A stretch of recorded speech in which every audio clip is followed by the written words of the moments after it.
Hello guys, આજે છે 17 August 2024. Please like subscribe and share. Late start. તો આજે સૌપ્રથમ આપણે ટોપિકના ઓવરવ્યૂ જોઈએ કે કયા કયા ટોપિક કવર કરવાના છે. તો સૌપ્રથમ છે અગ્નિમેન. ઓકે, તો એમનું હાલમાં અત્યારે નિધન થયું છે, તો તેમના વિશે જોઈશું. અને ત્યારબાદ જે આપણે અલગ અલગ મિસાઇલના ટાઈપ છે, જેમ કે હાઇપરસોનિક મિસાઇલ છે, ક્રુઝ મિસાઇલ છે, બેલિસ્ટિક મિસાઇલ છે, એમના વિશે જોઈશું. અને આ જે વૈજ્ઞાનિક હતા એમને અગ્નિ મિસાઇલ માટે ઘણું કામ કરેલું, તો એમના વિશે જોઈશું. અને અગ્નિ મિસાઇલની જેટલી પણ ટાઈપ છે, જેટલા પણ વેરિયન્ટ છે, ઓકે, તો એના વિશે જોઈશું. અને ત્યારબાદ આપણે જે ડીઆરડીઓ છે એના વિશે પણ જોઈશું. ઓકે, ત્યારબાદ છે પીએમ મોદી સ્વતંત્રતા દિવસની જે 2024નું જે ભાષણ હતું, આપણે ગઈકાલે 78મો જે સ્વતંત્રતા દિવસ હતો તેમના જે ભાષણ આપ્યું હતું, તો તેમના મુખ્ય મુદ્દાઓ કયા હતા તેના વિશે જોઈશું. ત્યારબાદ 3 વધુ રામસર સાઇટ્સને ઇન્ક્લુડ કરવામાં આવી છે, તો એ કઈ કઈ છે એના વિશે જોઈશું. અને જે રામસર સાઇટ્સને મતલબ એ જે છે, આપણે રામસર સાઇટ કોને કહે છે, કયું કન્વેન્શન થયેલું એના વિશે જોઈશું. અને ભારતમાં રામસર સાઇટ્સ કેવી છે, ઓકે, તેના વિશે જોઈશું. ત્યારબાદ તુંગભદ્રા ડેમ વિશે જોઈશું. હાલમાં એમાં કઈ તૂટી ગયું હતું એને કારણે ન્યૂઝમાં છે, ઓકે, તો તેના વિશે જોઈશું. અને ડેમના ટાઈપ વિશે પણ જોઈશું. અને લાસ્ટમાં આપણે નેશનલ પેસ્ટ સર્વેલન્સ સિસ્ટમ વિશે જોઈશું, જે અત્યારે હાલમાં આપણે ખેડૂતો માટે કામનું છે. ઓકે, તો આટલું આપણે જોઈને આપણો આજનો લેક્ચર જે છે કન્ક્લુડ કરશું. ઓકે, હવે આપણે સ્ટાર્ટ કરીએ તો સૌપ્રથમ છે અગ્નિમેન. તો ડીઆરડીઓના વૈજ્ઞાનિક ડોક્ટર રામનારાયણ અગ્રવાલનું નિધન થયું છે, અને તે જે છે એ અગ્નિમેન તરીકે પ્રખ્યાત હતા. ઓકે, હવે એમના વિશે જોઈએ તો એ જે છે અગ્નિ મિસાઇલના પિતા તરીકે ઓળખાય છે. અને એમનું જે છે એ 84 વર્ષે અને હૈદરાબાદમાં અવસાન થયું હતું. ઓકે, એ જે છે પ્રથમ અગ્નિ મિસાઇલના પ્રોગ્રામના ડિરેક્ટર હતા. ઓકે, ઉપનામ જોઈએ તો અગ્નિ અગ્રવાલ અને અગ્નિમેન તરીકે ઓળખાતા હતા. એમને 2 દાયકા સુધી અગ્નિ મિસાઇલનું કાર્યક્રમનું સફળતાપૂર્વક નેતૃત્વ કરેલું. ઓકે, મિસાઇલના વિવિધ પાસાઓમાં યોગદાન આપેલું, જેમ કે આપણે પુનઃ પ્રવેશ એટલે કે જે આપણે રી એન્ટ્રી કહે છે, એટલે કે પૃથ્વીના ગુરુત્વાકર્ષણની બહાર જે વાતાવરણની બહાર જઈને પછી જે મિસાઇલ ફરીથી રી એન્ટર કરે છે પૃથ્વીના વાતાવરણમાં. ઓકે, તો તેને કહેવામાં છે રી એન્ટ્રી. ઓકે, તો તેના માટે કામ કરેલું. પછી સંયુક્ત હીટ શિલ્ડ ડેવલપ કરી દે. ઓકે, આપણે હીટ શિલ્ડ એના માટે હશે, તો જે મિસાઇલનું જે આપણે પ્રપલ્શન સિસ્ટમ છે એને કારણે જે હીટને કારણે જે આપણા મિસાઇલ છે એને નુકસાન ન થઈ જાય એના માટે હશે. ઓકે, પછી પ્રપલ્શન સિસ્ટમ છે, પછી માર્ગદર્શન અને નિયંત્રણ માટે સમાવેશ કરે છે. ઓકે, તો આ બધામાં એમનું યોગદાન હતું. ઓકે, એમને પદ્મશ્રી અને પદ્મભૂષણ પુરસ્કારોથી પણ સન્માનિત કરવામાં આવે છે. ઓકે, અને આ ખાસ યાદ રાખવું, ડીઆરડીઓના વૈજ્ઞાનિક હતા. ઓકે, હવે આપણે ગઈકાલે જોયેલું કે જે પરમાણુની ક્ષમતાઓ. ઓકે, તો પરમાણુ ક્ષમતા આપણે જમીન આધારિત જોઈ લઈએ, પછી હવા આધારિત જોઈ લઈએ અને પાણી આધારિત જોઈ લઈએ. ઓકે, હવે તમને યાદ આપણે જમીન આધારિત તો ખબર પડી ગઈ કે અગ્નિ છે. ઓકે, અગ્નિ મિસાઇલ જે છે એ જમીન આધારિત આપણી પરમાણુ ક્ષમતાઓ દર્શાવે છે. ઓકે, પછી હવા આધારિત અને જમીન આધારિત સમુદ્ર આધારિત તમને ખબર હોય છે કે આપણે સબમરીન ડિસ્કસ કરેલી ગઈકાલે, આપણે અરિહંત અને આઈએનએસ અરિઘાત. ઓકે, તો અરિઘાત જે છે અત્યારે લેટેસ્ટ છે. ઓકે, આ જે છે અરિહંત પર જ આપણે ડિસ્કસ મતલબ એના પર જ એના જેવું જ કાર્ય કરશે. ઓકે, આ જે છે આપણું સમુદ્રનું પરમાણુ ક્ષમતા થઈ ગઈ. ઓકે, હવે જે આપણી આકાશ એટલે કે આપણે હવાની ક્ષમતા કઈ છે, પરમાણુ ક્ષમતા, એ તમારે કોમેન્ટ કરવાનું છે. ઓકે, હવે આપણે અગ્નિ મિસાઇલ વિશે જોઈએ ત્યાર પહેલા આપણને ખબર હોવી જોઈએ કે હાઇપરસોનિક મિસાઇલ, બેલિસ્ટિક મિસાઇલ અને ક્રુઝ મિસાઇલ, તો આ ત્રણનો ડિફરન્સ શું છે. ઓકે, હવે સૌપ્રથમ આપણે પાથથી એટલે કે રસ્તો મતલબ કયો રસ્તોનો યુઝ કરે છે ઉડવા માટે, ઓકે, તેના વિશે જોઈએ તો સૌપ્રથમ છે બેલિસ્ટિક મિસાઇલ. ઓકે, તો બેલિસ્ટિક મિસાઇલની ટ્રેજેક્ટરી એટલે કે જે એનો પાથ જે છે,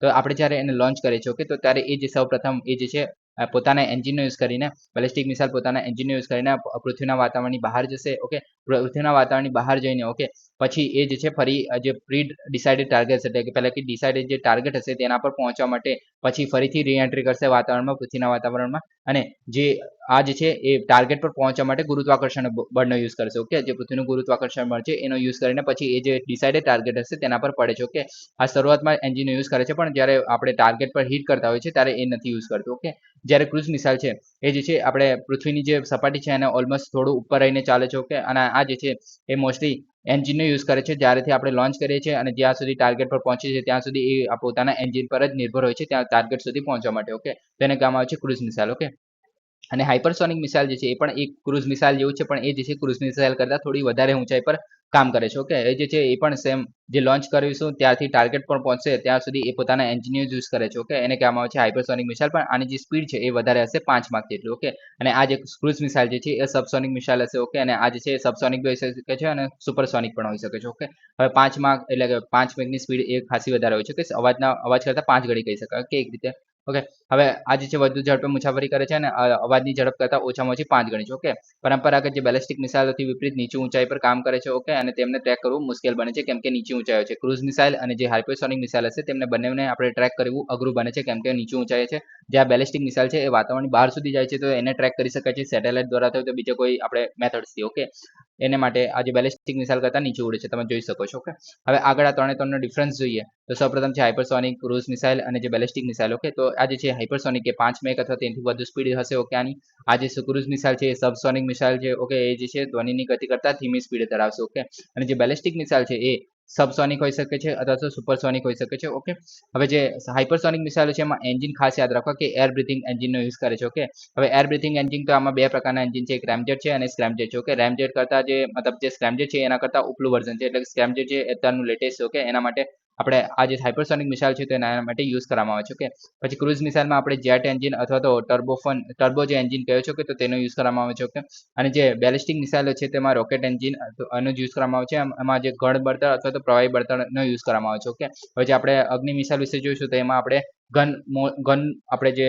ફ્યુલ છે ઓકે તેનો યુઝ વધારે કરવામાં આવે છે. ઓકે, હવે હાઇપરસોનિક મિસાઇલ જે છે દાવપેચ અને અણધારી જે માર્ગ છે એ યુઝ કરે છે. ઓકે, મતલબ કે આપણે પહેલેથી પ્રી ડિસાઇડેડ માર્ગ હોય કે ધારો કે આપણે મતલબ આવી રીતના સમજો કે ધારો કે અને અહીંયાથી નીકળવાનું છે. ઓકે, આપણે લોન્ચ સાઇટ થઈ ગઈ ને ટાર્ગેટ સાઇટ થઈ ગઈ. ઓકે, તો આ જે છે સીધી રીતે નહીં જશે. ઓકે, વચ્ચે મતલબ પોતાનો જો એને કોઈ ખતરો લાગે અથવા તો એવું લાગે કે ભાઈ બીજી કોઈ મિસાઇલ એને મતલબ મારી શકે છે. ઓકે, તો એ જે પોતાની ટ્રેજેક્ટરી ચેન્જ કરીને પછી જ્યાં ટાર્ગેટ હોય પ્રી ડિસાઇડેડ ટાર્ગેટ ત્યાં તો મતલબ એ મતલબ ઓટોમેટિકલી ટ્રેક કરી શકો છો. એટલે જ્યાં આપણે ટાર્ગેટ ડિસાઇડ કરેલું હોય ત્યાં એ જે છે વિસ્ફોટ કરે છે. ઓકે, પ્રહાર કરી શકે છે. ઓકે, તો એ જે છે એ દાવપેચ ખેલી શકે છે. ઓકે, એક રીતે અણધારી હોય છે આનો માર્ગ જે છે. ઓકે, ક્રૂઝ મિસાઇલનો જે છે અનુમાનિત માર્ગ હોય છે, એટલે કે પહેલેથી ડિસાઇડેડ હોય છે કે સીધું ત્યાંથી ટાર્ગેટથી નીકળીને આપણે જે લોન્ચ સાઇટથી નીકળીને ટાર્ગેટ સુધી પહોંચવાનો એ સીધો રસ્તો યુઝ કરે છે. ઓકે, જ્યારે બેલિસ્ટિક મિસાઇલ છે એ પેરાબોલિક આપણે કહીએ છીએ. કે પેરાબોલિક માર્ગ એટલે કે આપણે જોયું કે આ જે છે એ પેરાબોલા બનાવે છે. કે પેરાબોલિક માર્ગ આને કહેવામાં આવે છે. ઓકે, તો એ યુઝ કરે છે. ઓકે, હવે જે હાઇપરસોનિક મિસાઇલ છે મધ્યવર્તી શ્રેણી છે, એટલે કે સબસોનિક ઉપર ઓકે ઊંચાઈ પર યુઝ કરવામાં આવે છે. ઓકે, હવે જે આ જે છે ઓછી ઊંચાઈ પર યુઝ કરવામાં આવે છે કે આ જે સબસોનિક કરતાં હાઇપરસોનિક કરતાં ઓછી ઊંચાઈ હશે આની. ઓકે, અને આ જે છે ઊંચાઈ પર એટલે કે એક્ઝોસ્ફિયર એટલે કે આપણા જે અવકાશ છે આપણે પૃથ્વીનું વાતાવરણ છે એની બહાર જે એક્ઝોસ્ફિયર છે ઓકે ત્યાં સુધી જઈ શકે છે. ઓકે, તો આ તમે સમજી શકો છો. ઓકે, હવે દાવપેચ આપણે જોયું કે અત્યંત ચપળ છે. ઓકે, આ મર્યાદિત દાવપેચ યુઝ કરી શકે છે, આ પણ યુઝ કરી શકે પણ મર્યાદિત હોય છે. આ ન્યૂનતમ મનવરેબિલિટી કહેવામાં આવે છે. ઓકે, હવે જે આ દાવપેચ યુઝ કરવામાં આવે છે તેને કહેવામાં આવે છે મનવરેબિલિટી. ઓકે, એટલે કે જે આપણે એક પાથ આપણે ડિફાઇન કરેલો હોય તો એ પાથને યુઝ નહીં કરે પણ એના પર કોઈ ખતરો લાગે તો અલગ અલગ પાથને યુઝ કરીને પછી જે ટાર્ગેટ હોય પ્રી ડિસાઇડેડ એના પર આપણે અટેક કરી શકીએ તો તેને કહેવામાં છે મનવરેબિલિટી. ઓકે, હવે આ જે છે વોરહેડ એમાં પરંપરાગત અથવા તો પરમાણુગત આપણે યુઝ કરી છે. આમાં પરમાણુ પણ યુઝ કરી શકાય છે. આમાં પરંપરાગત જે આપણે યુઝ કરી શકીએ છીએ અને આવે છે આપણે બેલિસ્ટિક મિસાઇલ છે પણ પરંપરાગત અને પરમાણુ આપણે બંનેનું યુઝ કરી શકાય છે. ઓકે, અગ્નિ મિસાઇલમાં પણ. ઓકે, હવે આ ઉદાહરણ જોઈએ તો હાઇપરસોનિક ગ્લાઇડ વાહનો છે. ઓકે, તો એ જે છે હાઇપરસોનિક ક્રૂઝ મિસાઇલો છે તો એ જે છે આમાં આનો ઉદાહરણ છે. તમે જોઈ શકો છો આ જે આપણું હાઇપરસોનિક ટેકનોલોજી ડેમોન્સ્ટ્રેટિવ વ્હીકલ. ઓકે, આ DRDO દ્વારા થોડા ટાઈમ પહેલા જ આપણે ડેમોન્સ્ટ્રેટ કરવામાં આવેલું, પરીક્ષણ કરવામાં આવેલું જે સફળ રહેલું. ઓકે, તો એના પરથી આપણે જે હાઇપરસોનિક મિસાઇલો છે એ જનરેટ કરી શકે છે, બનાવી શકે છે. ઓકે, ક્રૂઝ મિસાઇલના ઉદાહરણ જોઈએ તો ટોમહોક છે અને બ્રહ્મોસ છે. તો બ્રહ્મોસ જે છે એ ક્રૂઝ મિસાઇલનું ઉદાહરણ છે. ઓકે, અને આ જે છે બ્રહ્મોસમાં આપણે જોઈ લો આ હાઇપરસોનિક મિસાઇલની જે આપણે સ્પીડ છે એના વિશે પણ જોઈ લો આપણે બ્રહ્મોસ ડિસ્કસ કરેલું ત્યારે. ઓકે, અને જે બેલિસ્ટિક મિસાઇલો છે એમાં જે ICBM ઓકે તો ઇન્ટરકોન્ટિનેન્ટલ બેલિસ્ટિક મિસાઇલ જે કહે છે. ઓકે, જે આપણે અગ્નિ જે 5 છે. ઓકે, તો ઇન્ટરકોન્ટિનેન્ટલ જે મિસાઇલ છે એટલે કે એક કોન્ટિનેન્ટથી બીજા કોન્ટિનેન્ટ સુધી પહોંચી શકે છે. પછી ઇન્ટરમીડિયેટ રેન્જ બેલિસ્ટિક મિસાઇલ છે. ઓકે, તો આ બધા જે છે એ બેલિસ્ટિક મિસાઇલના ઉદાહરણ છે. ઓકે, હવે આગળ જોઈએ અગ્નિ મિસાઇલ વિશે. તો અગ્નિ મિસાઇલ જે શ્રેણી છે એ ભારત દ્વારા વિકસિત મધ્યમથી આંતરખંડીય રેન્જ એટલે કે એક ખંડથી બીજા ખંડ સુધી રેન્જની બેલિસ્ટિક મિસાઇલોનો પરિવાર છે. ઓકે, આપણે અત્યારે જોયું કે બેલિસ્ટિક મિસાઇલ વિશે. ઓકે, અને આ મિસાઇલોનું નામ જે છે કુદરતના 5 તત્વોમાંથી એક અગ્નિ પરથી રાખવામાં આવે છે અને બાકીના 5 તમને ખબર હોવા જોઈએ. ઓકે, એ 5 કયા કયા છે તો કે જમીન, હવા, આકાશ, પાણી અને આગ. ઓકે, તો આ 5માંથી એક જે છે આગ છે. ઓકે, અગ્નિ મિસાઇલ જે છે લાંબા અંતરની પરમાણુ સક્ષમ અને સપાટીથી સપાટી એટલે કે સરફેસ ટુ સરફેસ મારવા માટેની બેલિસ્ટિક મિસાઇલ છે. ઓકે, હવે એના વિશે જોઈએ તો એ જે છે મૂળ કાર્યક્રમ જોઈએ તો અગ્નિ મિસાઇલ જે છે 1983માં ભારતના જે integrated guided missile development programme છે IGDMDP. ઓકે, જે ભૂતપૂર્વ રાષ્ટ્રીય APJ અબ્દુલ કલામની આગેવાની હેઠળ હતું. ઓકે, તો આ જે પ્રોગ્રામ વિશે પણ આપણે જોઈ લઈએ. ઓકે, તો આ પ્રોગ્રામ જે છે 1980 થી 2007ની શરૂઆતમાં આયોજિત થયેલો હતો, એટલે કે 2007 સુધીમાં આ પ્રોગ્રામ છે પતી ગયો છે. ઓકે, આની અંદર અગ્નિ મિસાઇલ છે, પૃથ્વી બેલિસ્ટિક મિસાઇલ છે, આકાશ મિસાઇલ છે, ત્રિશુલ મિસાઇલ છે અને નાગ મિસાઇલ છે. તો આ 5 મિસાઇલો બનાવવાનો હતો. ઓકે, અને આ જે છે બેલિસ્ટિક મિસાઇલ છે, અગ્નિ મિસાઇલ, પછી પૃથ્વી જે છે એ બેલિસ્ટિક છે, આકાશ છે સપાટીથી હવામાં પ્રહાર કરતી મિસાઇલ છે, મધ્યમ રેન્જની, ત્રિશુલ જે છે સપાટીથી હવામાં પ્રહાર કરતી મિસાઇલ છે, અને નાગ જે છે એન્ટી ટેન્ક ગાઇડેડ મિસાઇલ છે, એટલે ટેન્ક માટેની છે. ઓકે, અને આ જે છે આપણા ભૂતપૂર્વ રાષ્ટ્રપતિ જે ડોક્ટર એપીજે અબ્દુલ કલામ હતા તેમના મગજની ઉપજ હતી. અને આ જે છે ભારતીય સંરક્ષણ દળોને મિસાઇલના ટેકનોલોજીમાં આત્મનિર્ભર બનાવવાનો એમનો પ્લાન હતો કે એમનો ધ્યેય હતો. ઓકે, તો એ જે છે આત્મનિર્ભર બનાવી દીધો 2007 સુધીમાં એમને. ઓકે, હવે આ જે છે એના આગળ વિશે જોઈએ કે તો IGMDP જે છે એટલે integrated guided missile development programme જે છે એ પૃથ્વી, નાગ, આકાશ, ત્રિશુલ જેવા અન્ય મિસાઇલો આવી ગયા. આપણે જોઈ લીધી કઈ કઈ. ઓકે, એનો ઉદ્દેશ્ય જે છે ભારતની મિસાઇલની ક્ષમતાને વધારવાનો હતો. ઓકે, આપણે જોઈ લીધું કે આત્મનિર્ભર બનાવવાનો હતો. ઓકે, પછી અગ્નિ જે નિદર્શન કરતા જે છે. ઓકે, તો એ જે છે મૂળરૂપે અગ્નિ કાર્યક્રમની શરૂઆતનું જે છે અગ્નિ નિદર્શન તરીકે ઓળખાતું હતું અને એમાં 2 તબક્કાના રોકેટથી થઈ હતી. ઓકે, જેમાં હેતુ જે છે રી એન્ટ્રી વ્હીકલ જે આપણે અત્યારે જોયું કે આપણે પૃથ્વીના વાતાવરણની બહાર જઈને પછી ફરીથી રી એન્ટ્રી કરવામાં આવે છે, તો તે ટેકનોલોજીને માને એટલે કે મતલબ એ બનાવવાનો આપણે હેતુ હતો. અને એ જે છે ડીઆરડીઓના જે રક્ષણ સંશોધન અને વિકાસ સંગઠન એટલે કે defence research and development organisation છે, તો તેના પ્રયાસોનું નેતૃત્વ કરેલું. ઓકે, એને ઓકે, હવે આગળ જોઈએ તો બુસ્ટર રેન રૂપરેખાંકન. તો એ જે છે અગ્નિ મિસાઇલના હાલના જે બુસ્ટર છે એનો ઉપયોગ કરીને વિકસાવવામાં આવી હતી. ઓકે, હવે આ જે હાલના બુસ્ટર્સ એટલે કે મતલબ જે ત્યારના બુસ્ટર્સ હશે તેની વાત કરવામાં આવે છે, જેમાં SLV-3 જે અવકાશ પ્રક્ષેપણ જે વાહન હતું. ઓકે, જે છે સોલિડ ઇંધણયુક્ત પ્રથમ સ્ટેજ હતું, તો તેને યુઝ કરાય એટલે કે આપણે જે રોકેટ માટે જે આપણે એન્જિન યુઝ કરતા હતા તો એનો જ યુઝ કરીને આ બનાવવામાં આવેલો. કે આપણે આગળ જોયું કે જે આપણે અલગ અલગ એન્જિન યુઝ કરવામાં આવે છે. કે તો આમાં જે રોકેટ એન્જિનનો યુઝ થાય છે. ઓકે, આપણે જોયું હતું કે જેમાં ઘન અને પ્રવાહી બળતણ યુઝ કરવામાં આવે છે. તો આ જે અગ્નિ મિસાઇલ છે એ પણ બેલિસ્ટિક મિસાઇલનો પ્રકાર છે. ઓકે, તો એમાં પણ આપણે સોલિડ ઇંધણનો યુઝ કરેલું જે છે SLV-3. ઓકે, જે સૌથી પહેલી જે આપણી મિસાઇલ હતી તેમાં. ઓકે, મિસાઇલના ઉપલા તબક્કા માટે સંશોધિત પૃથ્વી જે 1 છે એની બોડીનો યુઝ કરવામાં આવે એટલે કે પૃથ્વી 1 જે મિસાઇલ જે હતી. ઓકે, તો એની બોડીનો યુઝ કરેલો અગ્નિ મિસાઇલ માટે. ઓકે, એની બોડીનો. ઓકે, તો એ જે છે 1989માં ભારતે અગ્નિ જે નિદર્શન જે છે એનું પ્રથમ ઉડાન પરીક્ષણ કરેલું. ઓકે, પછી આવેલું અપગ્રેડેડ અને પુનઃ ઉપયોગ. તો 1992માં જે અપગ્રેડેડ કરેલી અગ્નિ નિદર્શન છે એના કરતાનો સમાવેશ કરવામાં આવેલો. ઓકે, અને એ જે છે એક દાવપેચ ફરી પ્રવેશવા માટે વાહન છે. ઓકે, એટલે કે મેન્યુઅરેબલ. ઓકે, રી એન્ટ્રી વ્હીકલ. આપણે અત્યારે જોયેલું કે મેન્યુઅરેબલ એટલે શું હતું, તો કે એક જ આપણે પ્રી ડિસાઇડેડ પાથનો યુઝ નહીં કરે પણ આવી રીતના અલગ અલગ દાવપેચ રમી શકે છે. ઓકે, એક મતલબ ટાર્ગેટ પર પહોંચવા માટે તેને કહેવામાં આવે છે મેન્યુઅરેબિલિટી. તો તે જ કરવામાં આવે છે. ઓકે, તો એનું પરીક્ષણ કરવામાં આવેલું આપણે 1992માં. ઓકે, અને રી એન્ટ્રી. ઓકે, રી એન્ટ્રી આપણે ખબર જ છે. ઓકે, પછી જે ખુલ્લું ઇન્જનરેટર. ઓકે, તો ઉલ્લેસ મોટર્સ જે હતા એની જરૂરિયાતને દૂર કરેલું. ઓકે, પછી ત્રીજી ફાઇલ ટેસ્ટ 1994માં થયેલી. ઓકે, અને પુનઃ પ્રવેશના અભ્યાસો પછી જે ડીઆરડીઓ છે એમને અગ્નિ નિદર્શન કરતા જે અગ્નિ 1 તરીકે ઓળખવામાં આવેલી. ઓકે, અને આ જે છે સિંગલ સ્ટેજ બેલિસ્ટિક મિસાઇલ જે છે એ તૈયાર કરવામાં આવેલી. ઓકે, એટલે કે આ જે અગ્નિ નિદર્શન કરતામાંથી જ આપણે અગ્નિ 1 જે છે એ બનાવવામાં આવી છે. ઓકે, એનું નામ ચેન્જ કરીને. ઓકે, ફરીથી બનાવવામાં આવી. ઓકે, હવે અગ્નિ 1 મિસાઇલ વિશે જોઈએ તો એ જે છે વિકાસ 1999માં શરૂ થયો હતો. 2003માં એને પ્રથમ સફળ પરીક્ષણ કરેલું. ભારતના જે વ્યૂહાત્મક દળો કમાન્ડ દ્વારા નિયમિતપણે એનું પરીક્ષણ કરવામાં આવે છે. પરમાણુ સક્ષમ છે, રોડ મોબાઈલ છે. ઓકે, અને single stage solid fuel design એટલે કે આપણે જે સોલિડ ફ્યુઅલનો યુઝ કરે છે કેમ કે રોકેટ એન્જિન યુઝ થયો છે. ઓકે, ટૂંકા અંતરની બેલિસ્ટિક મિસાઇલ એટલે કે શોર્ટ રેન્જ બેલિસ્ટિક મિસાઇલ છે. એમાં ભારે પેલોડ સાથે. ઓકે, ભારે પેલોડ લઈ શકે છે. ઓકે, આની અંદર. ઓકે, હવે રોડ મોબાઈલ એટલે શું, તો કે આપણે જે રોડ દ્વારા મતલબ યુઝ કરી શકીએ છીએ એટલે કે આપણે ટ્રક પર મૂકીને એને ફાયર કરી શકીએ છીએ એ રીતે. ઓકે, હળવા પેલોડ્સ માટે મધ્યમ રેન્જની બેલિસ્ટિક મિસાઇલ એટલે કે જો આપણે એનો જે પેલોડ જો આપણે ઘટાડીએ એટલે કે વજન જો ઘટાડી શકીએ. ઓકે, એમાં જે મતલબ પરમાણુ લઈ જવાના હોય તો બીજું કંઈ લઈ જવાનું તો તેનો જો આપણે પેલોડ ઓછો કરી દઈએ, ભાર ઓછો કરી દઈએ તો એ જ છે 1200 કિલોમીટર સુધી જઈ શકે છે. ઓકે, હવે ઇસરોનું જે SLV-3 છે એના પર આધારિત જે ઘન પ્રોપેલન્ટ બુસ્ટર હતું તેના દ્વારા સંચાલિત છે. આપણે અત્યારે જોયું કે રેલ આધારિત પ્લેટફોર્મ અથવા તો રોડ મોબાઈલ જે ટ્રાન્સપોર્ટ છે. ઓકે, ઇરેક્ટેડ લોન્ચર્સ. ઓકે, તો એના દ્વારા આપણે યુઝ કરી શકીએ લોન્ચ કરી શકીએ છીએ. ઓકે, એટલે કે આપણે રેલ એટલે કે આપણે રેલવે છે, ટ્રેન છે. ઓકે, તેનો યુઝ કરી શકીએ છીએ પ્લેટફોર્મ તરીકે અથવા તો આપણે જે ટ્રક છે એનો યુઝ કરી શકીએ છીએ રોડ માટે. ઓકે, હવે અગ્નિ 2 મિસાઇલ વિશે જોઈએ તો 1999માં જે પ્રોટોટાઇપનું પરીક્ષણ કરવામાં આવેલું જે 2010 થી કાર્યરત છે. ઓકે, હવે જે સપાટીથી સપાટી એટલે સરફેસ ટુ સરફેસ મિસાઇલ છે અને મધ્યમ અંતરની જે પરમાણુ સક્ષમ મિસાઇલ છે કે પરમાણુ આપણે વહન કરી શકે છે. આ જે છે 2000 કિલોમીટર સુધી જઈ શકે છે અને પેલોડ ઘટાડી દઈએ તો એ 3000 કિલોમીટર સુધી જઈ શકે છે. ઓકે, આમાં પણ ઘન ઇંધણ છે. ઓકે, આપણે જોયું એનો પછી 2 તબક્કામાં બેલિસ્ટિક મિસાઇલ છે. આમાં 2 તબક્કાનો યુઝ કરવામાં આવે છે ઘન બળતણ સાથે. ઓકે, પહેલા આપણે જોયેલું સિંગલ સ્ટેજ છે, આ છે ડબલ સ્ટેજ એટલે કે ડ્યુઅલ સ્ટેજ અથવા તો 2 સ્ટેજ કહી શકીએ. ઓકે, પેલોડ ક્ષમતા છે આપણી 1000 કિલોગ્રામ. ઓકે, અદ્યતન ઉચ્ચ સચોટતા એટલે કે નેવિગેશન અને આદેશ નિયંત્રણ સિસ્ટમોથી સજ્જ છે એટલે કે આ નેવિગેશન પહેલા અગ્નિ 1 છે એના કરતાં પણ સારી રીતે કરી શકે છે. ઓકે, નેક્સ્ટ છે અગ્નિ 3 મિસાઇલ. તો 2007 થી સફળતાપૂર્વક ફ્લાઇટ પરીક્ષણ કરવામાં આવેલું. ઓકે, અને 2 તબક્કાની એટલે ગન પ્રોપેલન્ટ મિસાઇલ છે, આમાં પણ 2 તબક્કા છે. ઓકે, પછી રેલ મોબાઈલ મોડમાં તૈનાત કરી શકાય છે. આપણે જોયું કે રેલ અને ટ્રક છે, તો આમાં રેલનો યુઝ કરી શકાય છે. Okay, intermediate range ballistic missile છે, ઇન્ટરમીડિયેટ એટલે કે મધ્યમ કરતાં થોડી વધારે. ઓકે, અને આ જે છે એ સપાટીથી સપાટી પર બેલિસ્ટિક મિસાઇલ છે, એટલે કે સર્ફેસ ટુ સર્ફેસ, એટલે કે એક સપાટી પરથી બીજી સપાટી પર આપણે હુમલો કરી શકીએ છીએ. ઓકે, જમીનથી જમીન. ઓકે, આ જે શ્રેણી જોઈએ તો 3500 કિલોમીટરની એની રેન્જ છે. ઓકે, પેલોડ ક્ષમતા એ 1500 કિગ્રા છે. ઓકે, આગળની જે હતી એ 1000 કિગ્રા જ હતી. ઓકે, આપણે જોયું. ઓકે, આ જે છે 1000 કિગ્રા હતી અગ્નિ 2 મિસાઇલ જે છે, આની 1500 કિગ્રા છે. ઓકે, અને આ જે છે સર્ક્યુલર એરર પ્રોબેબલ એટલે કે આની જે ઉચ્ચ ચોકસાઈ માટે જાણીતી છે આ મિસાઇલ જે છે.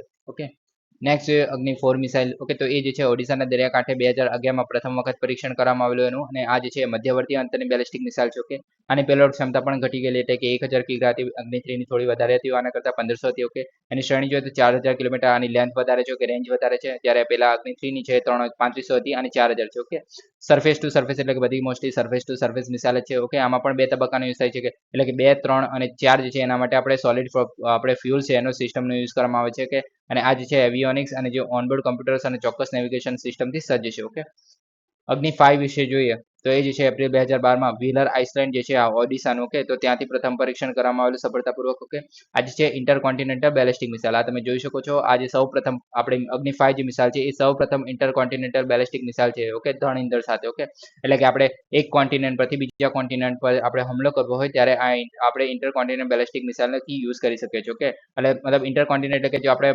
ભારતમાંથી ચાઇનામાં હુમલો કરવો હોય તો પણ કરી શકાય છે. અહીંયા લખેલું છે જો 5000 થી 5500 કિલોમીટર છે તો બેન્જીન સહિત મુખ્ય ચીન શહેર છે એને આવરી લે છે. ઓકે, તો આપણે ચીન પર હુમલો કરી હોય તો કરી શકાય છે. ઓકે, પછી 3 તબક્કામાં ધન ઇંધણ એન્જિન સાથે છે. આમાં 3 તબક્કા જોવા મળે છે. અત્યાર સુધી આપણે 2 તબક્કા જોઈ લો. ઓકે, આપણે 2 માં લગભગ એક જ હતો, 3 માં 2 હતા, 4 માં પણ 2 હતા અને 5 માં 3 છે. ઓકે, અદ્યતન સપાટીથી સપાટી પર બેલિસ્ટિક મિસાઇલ છે. ઓકે, હવે અદ્યતન સપાટીથી સપાટી બેલિસ્ટિક મિસાઇલ છે, એટલે સરફેસ ટુ સરફેસ છે આ પણ. ઓકે, આ જે છે 1.5 ટન જે ન્યુક્લિયર વોરહેડ વહન કરી શકે છે. ઓકે, પરમાણુ લઈ જઈ શકે છે 1.5 ટન સુધીનો. ઓકે, બીજા બધા આપણે 1000 સુધી તો જોઈ લા. ઓકે, આ 1000 કિગ્રા છે. ઓકે, આગળનું હતું તે પણ આપણે 3 જે હતું એ પણ 1000 જ હતું લગભગ. ઓકે, સોરી 1500 કિગ્રા છે. ઓકે, અને આપણે જે અત્યારે જો 5 જે છે 1.5 ટન એટલે તમે જોઈ શકો છો. ઓકે, અને 5000 થી 5500 કિલોમીટર સુધી દૂર સુધી આપણે એને હુમલો કરી શકીએ છીએ. ઓકે, અને આ જે છે ફાયર અને ફોરગેટના ક્ષમતા ધરાવે છે. ઓકે, આ તમને આ એક નવું આનું યુનિકનેસ કહી શકાય જે અગ્નિ 5 મિસાઇલ છે તેનું. ઓકે, એ જે છે ઇન્ટરસેપ્ટર મિસાઇલ વિના કોઈ પણ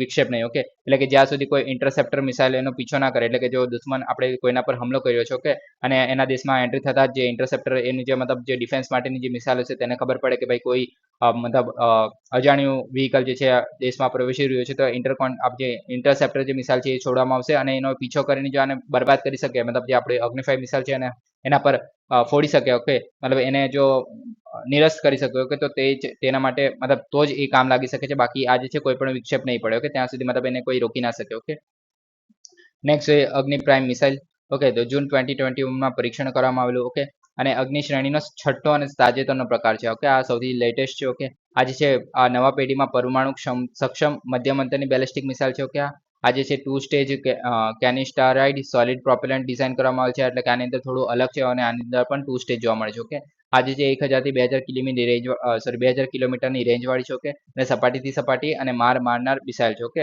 હવે પેલોડ ક્ષમતા જોઈએ તો 1000 કિગ્રાની છે. ઓકે, એ આગળની જે 5 જે છે ખાસી મોટી છે. ઓકે, એટલે આની જે કેપેબિલિટી છે સૌથી વધારે છે બધા કરતા. ઓકે, પ્રપલ્શન અપગ્રેડ આમાં જોવા મળે છે, સંયુક્ત રોકેટ મોટર્સ છે, કેસિંગ્સ જોવા મળે છે. ઓકે, આ યાદ રાખવાની જરૂર નથી. આ બધું અદ્યતન નેવિગેશન સિસ્ટમની વિશેષતાઓ ધરાવે છે. ઓકે, અને આ જે છે હિન્દ મહાસાગરમાં જે દુશ્મનના જહાજો છે એને નિશાન બનાવવા માટે યોગ્ય ટ્રેન અથવા તો રોડ દ્વારા લોન્ચ કરી શકાય છે. ઓકે, આ જે છે હિન્દ મહાસાગરમાં આપણે દુશ્મન જહાજોને નિશાન બનાવવા માટે મૂકીએ છીએ. ઓકે, હવે નેક્સ્ટ જોઈએ અગ્નિ 6 મિસાઇલ. ઓકે, તો એ જે છે ડીઆરડીઓના પ્રયોગશાળામાં હાલમાં વિકાસના મતલબ પ્રારંભિક તબક્કામાં છે. ઓકે, અગ્નિ પ્રોગ્રામનું સૌથી અદ્યતન સંસ્કરણ છે. ઓકે, સબમરીન અથવા તો જમીન પરથી લોન્ચ કરી શકાય. અત્યાર સુધી તમે જેટલા પણ જોયા કે આપણે જોયું હતું કે રોડ દ્વારા અથવા તો રેલવે દ્વારા આપણે યુઝ કરી શકતા હતા. ઓકે, આ સૌપ્રથમ એવી હશે 6 જે છે સબમરીન અથવા જમીન પરથી એટલે બંને જગ્યાથી લોન્ચ કરી શકાય. હવે જે મતલબ 7-8 માં એવું પણ હોય છે કે હવામાંથી પણ આપણે ફાયર કરી શકીએ. અત્યાર સુધી આપણે જોયું કે સરફેસ ટુ સરફેસ હતું. ઓકે, આ સબમરીન છે એટલે કે આપણે જે વોટરમાંથી આપણે એટેક કરી શકશું જમીન પર. ઓકે, લક્ષ્ય શ્રેણી જોઈએ તો 6000 થી 10000 કિલોમીટર, એટલે કે આની રેન્જ પણ ખાસી બધી વધારે છે. તમે 5 માં જોયું કે કેટલી હતી 5000 થી 5500. ઓકે, અને જે પાછી ઇન્ટરકોન્ટિનેન્ટલ હતી કે ધારો કે બે દેશો વચ્ચે મતલબ જો આપણે ભારતમાંથી ચાઇનામાં હુમલો કરવો તો કરી શકાય છે, જ્યારે આ જે છે એના કરતાં પણ વધારે આગળ જાય છે. ઓકે, જે 6000 થી 10000 કિલોમીટર એટલે ખાસી રેન્જ થઈ જાય. ઓકે, આપણે રશિયા સુધી મે બી કહી શકાય. ઓકે, હવે નહીં રશિયા થોડું વધારે દૂર થઈ જશે. ઓકે, મારા ખ્યાલથી ઓકે, મલ્ટિપલ ઇન્ડિપેન્ડન્ટ ટાર્ગેટેબલ રી એન્ટ્રી વ્હીકલ છે. ઓકે, આ પણ હવે ઇન્ડિપેન્ડન્ટ એટલે શું? ઓકે, સોરી, આ મલ્ટિપલ ઇન્ડિપેન્ડન્ટલી એટલે કે ટાર્ગેટેબલ એટલે કે આમાં શું છે કે ધારો કે એક જ મિસાઇલ આપણે લોન્ચ કરીએ છીએ. ઓકે, પણ આપણે એક જ ટાર્ગેટ નથી અહીંયા. ઓકે, ધારો કે અહીંયાથી આપણે છોડી તો ખરી, પણ અલગ અલગ જગ્યા હુમલો કરવાનો છે એક જ સાથે એક જ મિસાઇલ યુઝ કરીને. તો આ જે છે મિસાઇલ છે અગ્નિ 6 મિસાઇલ છે. ઓકે, તો એ જે એક જ સાથે હુમલો કરી શકશે આ અલગ અલગ જગ્યા ઉપર. ઓકે, તો આ રીતે આ મિસાઇલ જે છે કામ કરે છે. ઓકે, એને કહેવામાં આવે છે મલ્ટિપલ ઇન્ડિપેન્ડન્ટલી ટાર્ગેટેબલ રી એન્ટ્રી વ્હીકલ. ઓકે, આમાં પણ રી એન્ટ્રી વ્હીકલ છે. ઓકે, હવે નેક્સ્ટ અગ્નિ મિસાઇલનું કાર્ય. ઓકે, તો આપણે અત્યાર સુધી જેટલું પણ જોયું એટલું કામનું છે. ઓકે, બેલેસ્ટિક મિસાઇલો માટે એક માર્ગને અનુસરે છે અને બુસ્ટ તબક્કાથી શરૂ થાય છે અને ત્યારબાદ મિડ કોર્સ તબક્કો આવે છે અને પછી ટર્મિનલ તબક્કો આવે છે. ઓકે, જે આપણે રી એન્ટ્રી વાળું કહીએ છીએ તે. ઓકે, પછી આપણે મતલબ બુસ્ટર તબક્કો એટલે આપણે વાતાવરણની બહાર જશે. મિડલ તબક્કો એટલે કે જે વાતાવરણમાં થોડી વાર માટે રહેશે, જે આપણો એક્ઝોસ્ફિયર છે તેમાં. અને જે ટર્મિનલ તબક્કો એટલે જ્યાં સુધી મતલબ નીચે આવશે અને પછી હુમલો કરશે તે પ્રહાર કરશે તે. ઓકે, પછી મિસાઇલના એન્જિનમાં પ્રોપેલન્ટ બળે છે એટલે કે લિફ્ટ ઓફ માટે થ્રસ્ટ પેદા કરે છે. ઓકે, આપણે મુખ્ય મુદ્દામાં આવે છે આપણે જોયું તે છે. ઓકે, પેલોડ ડિલિવરી અને બર્નઆઉટ સમય અને વેગનું મહત્વ છે. ઓકે, બુસ્ટ તબક્કો જે મિસાઇલના માર્ગને સુયોજિત કરે છે. વેગ પર આધાર રાખે છે. તબક્કો જે છે મિડ કોર્સના. ઓકે, એટલે કે મિડ કોર્સ એટલે કે આપણે જે એક્ઝોસ્ફિયરમાં જે આપણે સ્પીડ છે. ઓકે, એના વેગ પર આધાર રાખે છે. ઓકે, એનો તબક્કો મિડ કોર્સનો તબક્કો. અને પૃથ્વીના વાતાવરણમાં પુનઃ પ્રવેશ વખતે ટર્મિનલ તબક્કો થાય છે. ઓકે, આપણે જોઈ લીધું અત્યારે. ઓકે, હવે આ જે અગ્નિ મિસાઇલના અલગ અલગ પ્રકાર છે. ઓકે, તમારે સ્ક્રીનશોટ લઈ લેજો, તમારે કામની છે, ઘણું ઇમ્પોર્ટન્ટ છે. ઓકે, અગ્નિ મિસાઇલ જે છે આપણે શોર્ટ રેન્જ બેલિસ્ટિક મિસાઇલ છે. ઓકે, અથવા તો મીડિયમ રેન્જ બેલિસ્ટિક મિસાઇલ કહી શકાય. આ જે મીડિયમ રેન્જ બેલિસ્ટિક મિસાઇલ છે ઇન્ટરમીડિયેટ રેન્જ બેલિસ્ટિક મિસાઇલ છે, ઇન્ટરમીડિયેટ રેન્જ બેલિસ્ટિક મિસાઇલ છે. ઓકે, ઇન્ટરકોન્ટિનેન્ટલ બેલિસ્ટિક મિસાઇલ છે. ઓકે, તો આ રીતે છે. ઓકે, અને શ્રેણીમાં જોઈએ તો 700 થી 1200 છે, 2000 થી 3000 છે, 3500 છે, 4000 છે અને 5000 થી 55 છે. અગ્નિ 6 છે આપણી 6000 થી 10000 સુધીની હતી. ઓકે, આજે છે આપણે ઇન્ટરકોન્ટિનેન્ટલ કરતાં વધારે કહી શકાય. ઓકે, પેલોડ જોઈએ તો આમાં ભારે પેલોડ છે, આમાં 10,000 કિગ્રામાં 1500, આમાં 10,000 ને આ 1.5 ટન છે. ઓકે, આ સૌથી વધારે આ આપણે લાસ્ટ જે અગ્નિ 5 છે તેનો એ વધારે ઇમ્પોર્ટન્ટ બને છે જ્યાં સુધી આપણે અગ્નિ 6 નથી આવતી ત્યાં સુધી. ઓકે, હવે આમાં લક્ષણો જોઈએ તો આ જે અગ્નિ 1 જે છે એ સિંગલ સ્ટેજ ધન ઇંધણ હતું, એમાં રેલ અથવા રોડ મોબાઈલ હતું. ઓકે, આમાં 2 તબક્કા જોવા મળે છે. અગ્નિ 2 માં એમાં ધન ઇંધણ હતું અને ઉચ્ચ ચોકસાઈ નેવિગેશન હતું. જે અગ્નિ 3 જે છે એમાં 2 તબક્કા હતા, ઘન પ્રોપેલન્ટ અને ઉચ્ચ ચોકસાઈ હતી. ઓકે, જે અગ્નિ 4 જે છે એ મોબાઈલ હતું, એમાં 2 તબક્કા અદ્યતન એવિયોનિક્સ એ પણ જોવા મળેલું. ઓકે, અને આ જે છે 3 સ્ટેજ હતી, જે આપણી અગ્નિ 5 જે છે 3 સ્ટેજ છે, એમાં સોલિડ ફ્યુલ જોવા મળે છે અને ઇન્ટરકોન્ટિનેન્ટલ રેન્જ છે. ઓકે, તો આ જે સ્લાઇડ છે ઘણી ઇમ્પોર્ટન્ટ છે. ઓકે, તો તમે એનું સ્ક્રીનશોટ લઈ લેજો. ઓકે, મેં બગાડી નાખી છે, અથવા તો તમે આનું ટેલિગ્રામ પરથી લઈ શકો છો આ પીડીએફ. ઓકે, ઓકે, હવે આપણે નેક્સ્ટ જોઈએ ડીઆરડીઓ વિશે. ઓકે, તો defence research and development organisation. Okay, તો એ જે છે સંરક્ષણ સંશોધન અને વિકાસ સંગઠન તરીકે ઓળખાય છે આપણે ગુજરાતીમાં. ઓકે, ડીઆરડીઓ જે ભારત સરકારના જે સંરક્ષણ મંત્રાલય હેઠળ સંરક્ષણ સંશોધન અને વિકાસ વિભાગ છે એના હેઠળ અગ્રણી એક રિસર્ચ એન્ડ ડેવલપમેન્ટ એજન્સી છે. ઓકે, રિસર્ચ એન્ડ ડેવલપમેન્ટ આપણે પ્રયોગશાળા જેવું કહી શકો. ઓકે, સંરક્ષણ ક્ષેત્રમાં આત્મનિર્ભરતા હાંસલ કરવા માટે અને સૈન્યના સંશોધન અને વિકાસ સાથે કામ કરવાનું કામ કરે છે. ઓકે, શોર્ટમાં. ઓકે, મૂળ જોઈએ તો 1998 જે technical development establishment directorate of the technical development and production of the Indian ordnance factory અને ડિફેન્સ સાયન્સ ઓર્ગેનાઇઝેશન સાથે મર્જ કરીને સ્થાપના કરવામાં આવેલી. ઓકે, એટલે કે આ જે છે આ બે જે છે એને આની સાથે મર્જ કરીને પછી આની ડીઆરડીઓની સ્થાપના કરવામાં આવેલી. ઓકે, હવે પ્રથમ મુખ્ય પ્રોજેક્ટમાં જોઈએ તો પ્રોજેક્ટ ઇન્ડિગો છે, સરફેસ ટુ એર મિસાઇલ જે છે. ઓકે, તેના વિકાસ પર ધ્યાન કેન્દ્રિત કરે છે. બંધારણ જોઈએ તો 1979માં તેની રચના જે છે સંરક્ષણ મંત્રાલયના સીધા વહીવટ હેઠળ હતી. ઓકે, અને આની અંદર જૂથ એના જે વૈજ્ઞાનિકો છે એના દ્વારા સેવા આપવામાં આવે છે. ઓકે, ડીઆરડીઓનો ઉદ્દેશ્ય જોઈએ તો આ જે છે સંરક્ષણ દળો માટે અત્યાધુનિક જે સેન્સર છે, શસ્ત્ર પ્રણાલી છે, પ્લેટફોર્મ છે, પછી આપણે અલગ અલગ સાધનો છે એની ડિઝાઇન છે, વિકાસ છે અને ઉત્પાદન છે, પછી આપણે એક્ઝોસ્કેલેટન છે, તો એ બધા અલગ અલગ જે નવી ટેકનોલોજી આવે છે તો તેના વિકાસ કરવાનું કાર્ય કરે છે. ઓકે, લડાઈની અસરકારકતા વધારવા માટે સૈનિકોની સુખાકારીને પ્રોત્સાહન કરવામાં આવે છે. જેમ કે આપણે એક્ઝોસ્કેલેટન છે તો એ જે સૈનિકોની જે કેપેબિલિટી છે એ એક રીતે બહુ સારી રીતે આપણે ઇમ્પ્રૂવ કરી શકો છો. ઓકે, નાઇટ વિઝન છે એવું બધું. ઓકે, પછી મજબૂત જે સ્વદેશી ટેકનોલોજી બેઝ બનાવવા માંગે છે અને ટેકનોલોજીકલ ઇન્ફ્રાસ્ટ્રક્ચર અને જે ગુણવત્તાયુક્ત માનવ બળનું નિર્માણ કરવા પર ધ્યાન કેન્દ્રિત કરે છે. ઓકે, તો આ થઈ ગયા આપણા ડીઆરડીઓના ઉદ્દેશ્યો. ઓકે, હવે નેક્સ્ટ ટોપિક જોઈએ તો પીએમ મોદીની સ્વતંત્રતા દિવસે જે ભાષણ આપવામાં આવેલું. ઓકે, તો તેના વિશે જે 78માં આપણે સ્વતંત્રતા દિવસ હતો. ઓકે, તો એના વિશે જોઈએ સૌપ્રથમ. ઓકે, તો આજ એમને કીધેલું કે જે યુનિફોર્મ સિવિલ કોડ માટે દબાણ કરેલું. ઓકે, તો યુસીસી એટલે કે યુનિફોર્મ સિવિલ કોડ જે છે આપણે તમને ખબર જ હશે કે સૌથી પ્રથમ જે સ્ટેટ છે. ઓકે, જેમાં યુનિફોર્મ સિવિલ કોડ છે. ઓકે, લાગુ કરવામાં આવે છે તો તે કોઈ સ્ટેટ છે તમારે કોમેન્ટ કરવાનું છે કે યાદ હોય તો. ઓકે, હવે પીએમ મોદીએ બંધારણમાં જે સમાવિષ્ટ ધર્મ નિરપેક્ષ નાગરિકતા સંહિતાની જરૂરિયાત પર ભાર મૂકેલો અને તેમને જે કોમ્યુનલ સિવિલ કોડ એટલે કે જે આપણે કોમ્યુનલ આપણે જોવા મળે છે ઓકે, તો તેના તરીકે મતલબ એને બદલવાના ઉલ્લેખ તરીકે આમ જે આપણે યુસીસી એટલે કે યુનિફોર્મ સિવિલ કોડ છે એ લાવવા માટે દબાણ કરેલું. ઓકે, પછી કાયદા સમક્ષ સમાનતા એટલે કે જે આપણે તેમની દલીલ કરી કે જે કાયદા સમક્ષ સમાનતા સુનિશ્ચિત કરવાની છે અને જે ધર્મના આધારે જે ભેદભાવ છે એને દૂર કરવાનો છે. એના માટે આપણે યુનિફોર્મ સિવિલ કોડની જરૂર છે. ઓકે, અને વડાપ્રધાને જે યુસીસીના અમલીકરણ માટે જે ભારતના બંધારણના નિર્માતાઓ છે એમના વિઝનને પરિપૂર્ણ કરવા સાથે જોડેલું. ઓકે,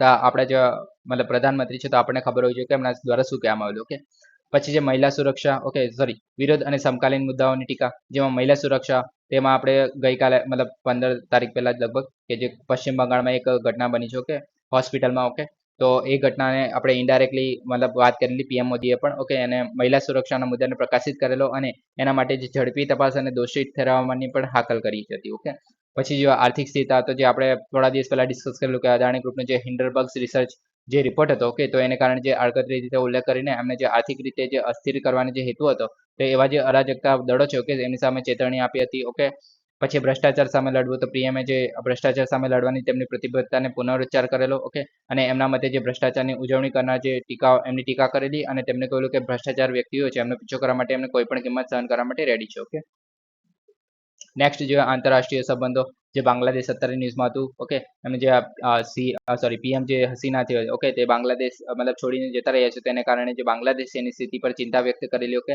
અને શાંતિ માટે ભારતની જે પ્રતિબદ્ધતા અને બાંગ્લાદેશના વિકાસ માટે જે સમર્થન છે એના પર ભાર મૂકેલો. ઓકે, અને તેમના પાડોશી દેશમાં ઝડપથી સામાન્ય સ્થિતિમાં પાછા આવે તેની આશા વ્યક્ત કરેલી. ઓકે, શિક્ષણમાં જોઈએ તો નીટ જે વિવાદ હતો આપણે મતલબ જે પેપર લીક થઈ ગયેલું એને કારણે જે નેશનલ એલિજિબિલિટી કમ એન્ટ્રન્સ જે નીટ છે ઓકે એને આસપાસ ચાલી રહેલા ચર્ચાને જવાબમાં આપેલો. ઓકે, અને એમાં જે પીએમ મોદીએ જાહેરાત કરેલી કે જે તબીબી શિક્ષણ છે એની બેઠકોની એટલે કે એમની જે સીટ છે ઓકે આપણે જે ડોક્ટર્સ માટેની જે સીટ્સ હોય છે ઓકે તેમાં 75,000નો વધારો કરશે એટલે કે ખાસી બધી સીટ કહી શકાય. ઓકે, એક રીતે તો એ સરકારનું રિપોર્ટ કાર્ડ જોઈએ તો એમની જે સરકાર દ્વારા જે કરવામાં આવેલું અત્યાર સુધીની સૌથી લાંબા સ્વતંત્રતા દિવસનું જો એમના પણ મતલબ જે નરેન્દ્ર મોદી છે એમનું અત્યાર સુધીનું સૌથી લાંબુ ભાષણ હતું 98 મિનિટ સુધીનું. ઓકે, અને એમને લગભગ 2017માં આપેલું જે 96 મિનિટ સુધીનું લાંબુ હતું. ઓકે, અત્યાર સુધીનું સૌથી લાંબુ ભાષણ હતું. ઓકે, અને એમને આ દરમિયાન જે હાથ ધરવામાં આવેલા અત્યાર સુધીમાં જેટલા પણ સુધારા છે અને એમના જે ઉદ્દેશો હતા એના પર ભાર મૂકેલો અને છેલ્લા 10 વર્ષમાં તેમના સરકારની જે સિદ્ધિઓ છે એની ઝાંખી રજૂ કરેલી. ઓકે, નેક્સ્ટ છે આપણે 3 વધુ રામસર સાઇટ્સ એડ કરવામાં આવે છે. ઓકે, તો આજે છે પર્યાવરણ મંત્રાલય દ્વારા 3 વધુ વેટલેન્ડ્સ એ જાહેર કરવામાં આવેલ છે જેમાં છે નંજન નારાયણ જે પક્ષી અભયારણ્ય છે તે તમિલનાડુમાં છે, કાઝુવેલી પક્ષી અભયારણ્ય છે એ પણ તમિલનાડુમાં છે, અને જે તવા જળાશય જે છે એ એમપીમાં છે. ઓકે, મધ્યપ્રદેશમાં છે રામસર સાઇટ્સ. ઓકે, અને અત્યાર સુધી આપણે મેં લાસ્ટ ટાઈમ જ્યારે ભણાવેલું ત્યારે મેં 80 કીધેલું. ઓકે, ત્યારે 82 હતી, હવે ટોટલ થઈ ગઈ છે 85. ઓકે, થોડી ભૂલ હતી ત્યારે. ઓકે, અત્યારે ટોટલ 85 છે. ઓકે, આપણે રામસર સાઇટ્સ. ઓકે, હવે આપણે 3 વિશે જોઈએ તો નંજ નારાયણ પક્ષી અભયારણ્ય જે છે એ તિરુપુરુ જિલ્લો છે તમિલનાડુનો. ઓકે, ત્યાં આવેલું છે અને આ જે છે ટાંકીના કિનારે છે. ઓકે, અને આ જે છે 125 હેક્ટરમાં ફેલાયેલું છે. ઓકે, આની અંદર કી પ્રજાતિઓમાં બગલા જોવા મળે છે, ઇગ્રિટીસ જોવા મળે છે અને પેલિકન જોવા મળે છે. ઓકે, અને આ જે છે વેટલેન્ડ વસવાટો અને ખેતીના જમીનોથી ઘેરાયેલું છે. ઓકે, પછી જે બીજું આપણે કાસુવેલા પક્ષી અભયારણ્ય આ નંજ નારાયણ જે પક્ષી અભયારણ્ય છે તે અહીંયા છે. ઓકે, તમે જોઈ શકો છો આપણે તમિલનાડુમાં.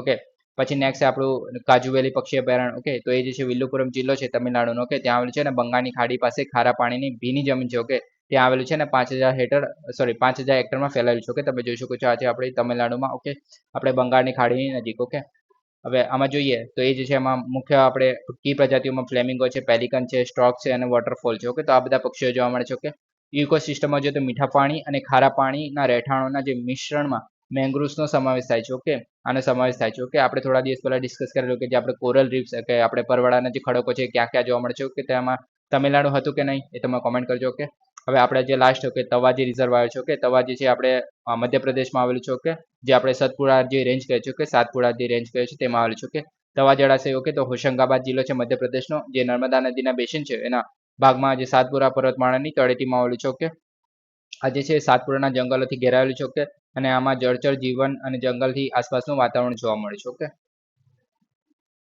હવે આપણે વેટલેન્ડ્સ પર રામસર સંમેલન જોયેલું. ઓકે, આપણે પહેલા પણ ડિસ્કસ કરેલું છે અઠવાડિયા પહેલા અઠવાડિયું થયું છે લગભગ. ઓકે, ફરીથી ન્યૂઝમાં છે. ઓકે, તો ફરીથી એકવાર જોઈ લઈએ. ઓકે, તેમાં રિવિઝન થઈ જશે. ઓકે, હવે મૂળ અને હેતુ જોઈએ તો રામસર સંમેલન જે છે તેને વેટલેન્ડ્સ પર સંમેલન તરીકે પણ ઓળખવામાં આવે છે જે 1971માં આપણે ઈરાન શહેર જે છે રામસર છે ઓકે તેના હસ્તાક્ષર કરવામાં આવેલું કે ત્યારથી આ સ્ટાર્ટ થયેલું. ઓકે રામસર તમને ખબર હોવી જોઈએ કઈ જગ્યા છે, તો આ છે રામસર સિટી આપણા ઈરાનનું. ઓકે અને એ કઈ જગ્યા છે, આ કોઈ સમુદ્ર છે તમને ખબર હોવી જોઈએ. ઓકે આ છે આપણો કેસ્પિયન સમુદ્ર. Okay Caspian C. ઓકે તો આ જે છે આપણે ઈરાનમાં જ આવેલું છે અને આ જે છે તમારું ઇન્ડિયા. ઓકે ઇન્ડિયાથી તમે આપણે પશ્ચિમ ઉત્તરમાં જોશો તો આ જે કેસ્પિયન સી અને જે ઈરાન છે એ જોવા મળે છે. ઓકે આગળ જોઈએ તો તેનો ઉદ્દેશ્ય એટલે કે વેટલેન્ડ્સ રામસર સંમેલન છે એનો ઉદ્દેશ્ય જે છે વેટલેન્ડ્સ વસવાટોને સુરક્ષિત કરવાનો છે અને ખાસ કરીને જે સ્થળાંતર કરનાર જે વોટર બર્ડ્સ છે એટલે કે જે પક્ષીઓ છે. ઓકે જે આપણે માઇગ્રેટરી બર્ડ્સ છે કહેવામાં આવે છે. ઓકે તો એ જે સ્થળાંતર કરીને જે આપણે મોસમ મતલબ ચેન્જ થતી હોય તો એ સ્થળાંતર કરવાનું પ્રિફરન્સ રાખે છે. ઓકે તો ત્યારે જે ભારતમાં પણ ઘણા જે વિદેશી પક્ષીઓ છે આવતા હોય છે. ઓકે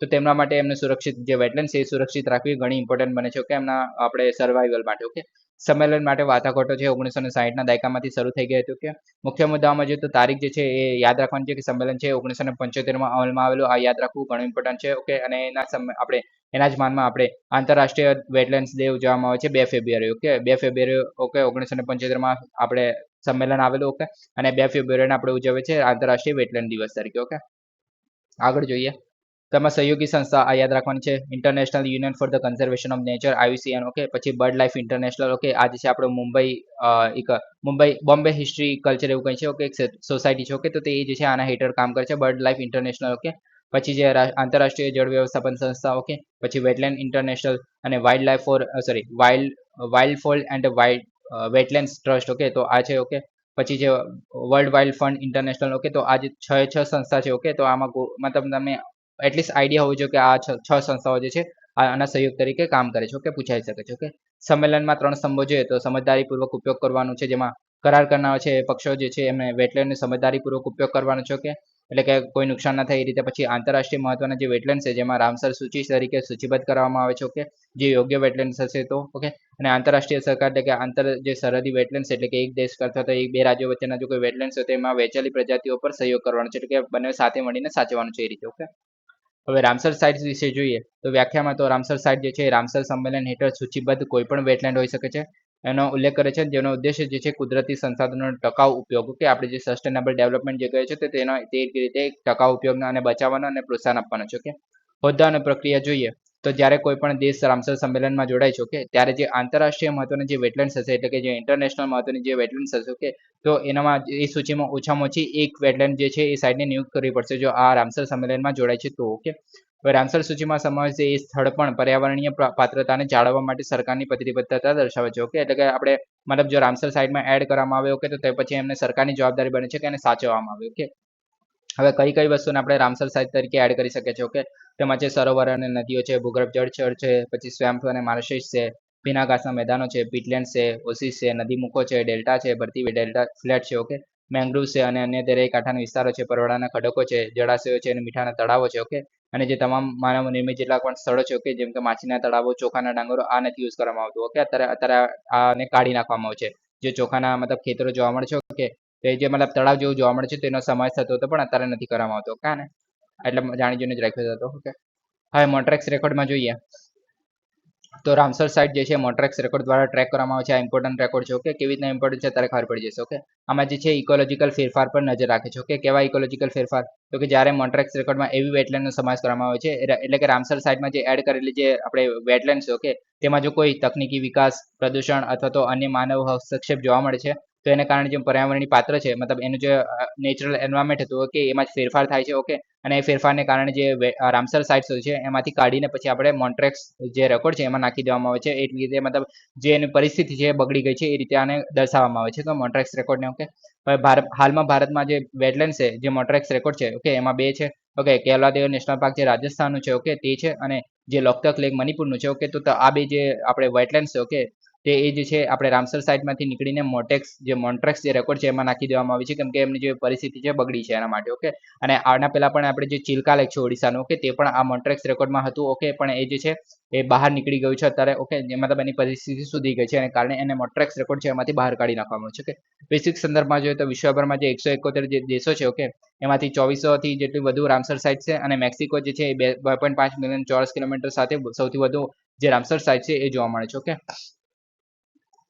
હવે આગળ જોઈએ ભારતની રામસર સાઇટ્સ. ઓકે, તો જે ભારતે 1 ફેબ્રુઆરી 1982 ના રોજ રામસર સંમેલન પર આપણે હસ્તાક્ષર કરેલા. ઓકે, યાદ રાખવાનું છે કે 1975 જે આપણે જોયેલું કે 2 ફેબ્રુઆરી 1975 માં આ જે છે એ આપણે સોરી એક મિનિટ હા 2 ફેબ્રુઆરી 1975 ના રોજ આજે આપણે રામસર સંમેલન છે એ આવેલું. ઓકે, અને આપણે સાઇન ક્યારે કર્યું છે તમે જોઈ શકો છો 1982 માં 1 ફેબ્રુઆરી 1982 ના રોજ આ રામસર સંમેલન પર હસ્તાક્ષર કરેલા આપણે. ઓકે, એની અંદર સુંદરવન જે છે સૌથી પહેલા ભારતનું સૌથી મોટું રામસર સ્થળ છે. ઓકે, અરે સોરી સૌથી મોટું છે પણ ચિલ્કા તળાવ અને જે કેલા દેવી રાષ્ટ્રીય ઉદ્યાન છે જે રાજસ્થાનના છે બંને સોરી રાજસ્થાનનું છે અને જે ઓડિશા છે. ઓકે, તો એ જે છે પ્રથમ રામસર સ્થળો હતા. ઓકે, અને આ જે છે આ બંને આપણે પ્રથમ પણ હતા પણ આ બંને જે છે એ આપણે મોન્ટ્રેક્સ જે રેકોર્ડ હતું તેની અંદર જ હતા. ઓકે, આ પણ જે અત્યારે મોન્ટ્રેક્સ રેકોર્ડમાં આપણને કેવલા દેવું તો જોવા મળે છે પણ જે આપણે લોકતક લેક જે છે સોરી આપણે ચિલ્કા તળાવ છે એ નીકળી ગયું છે. ઓકે, પણ હાલમાં જે છે બીજા આપણે બે તો છે જ અત્યારે લોકતક લેક છે અને કેવલા દેવી લેક સોરી નેશનલ પાર્ક છે. ઓકે, તો આ યાદ રાખવા. ઓકે, હવે રેણુકા વેટલેન્ડ જે હિમાચલ પ્રદેશનું છે સૌથી નાનું ભારતીય રામસર સાઇટ છે. ઓકે, વિશ્વની પ્રથમ રામસર સાઇટ વિશે જો 1974 માં તો એ જે છે ઓસ્ટ્રેલિયામાં કોબર્સ જે પેનિન્સુલા છે. ઓકે, તો એ જે છે સૌપ્રથમ રામસર સાઇટ બનેલી. ઓકે, 1974 માં. ઓકે, હવે ભારતમાં રામસર સંમેલન વિશે જોઈએ તો રામસર સંમેલન જે છે 1 ફેબ્રુઆરી 1982 ના રોજ આવેલું. ઓકે, હવે આ જે છે વેટલેન્ડ છે એ સ્થાન કદ અથવા તો માલિકીને ધ્યાનમાં લીધા વિના વેટલેન્ડ્સ નિયમો 2017 હેઠળ સૂચિત કરી શકાય છે. ઓકે, અને જે છે ચોક્કસ બાકાત એટલે કે આની અંદર નદીના નાળા અને ડાંગાના જે ખેતરો છે તેને બાકાત રાખવામાં આવે છે અત્યારે. ઓકે, હવે ભારતમાં 7 લાખથી વધુ વેટલેન્ડ છે. ઓકે, જે દેશની 4.5% વિસ્તારને આવરી લે છે. ઓકે, નિયમ અને સંચાલન જોઈએ તો વેટલેન્ડ્સ જે છે વેટલેન્ડ્સ અને સંરક્ષણ અને વ્યવસ્થાપન નિયમો જે 2017 ના છે કે એના દ્વારા સંચાલિત થાય છે.